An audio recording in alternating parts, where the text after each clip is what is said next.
That is going to be changed to a slightly different switch in the final version. And the machine runs through a self-check and turns itself on. So the machine has a backlit display that displays the battery level of percentage-wise left to use, a timer that allows us to have manual time, which means it's on all the time and it will not switch off, or a timer that goes up to 30 minutes, can be set anywhere, and once the intensity starts, the timer counts down. The other variables are the intensity and the frequency. So currently the intensity is off and the frequency is set to 1.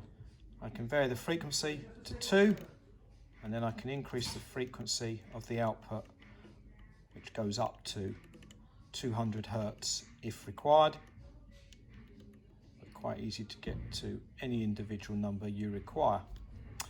Once the frequency is set, the last variable is the intensity, and that increases up and down 0 to 100.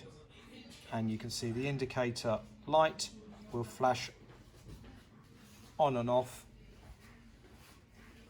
when the intensity is being changed, and will also flash related to the actual frequency of output.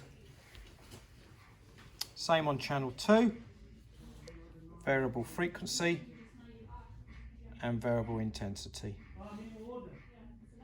The unit is charged with a USB, and there's a charging light there to show you that the machine is on charge.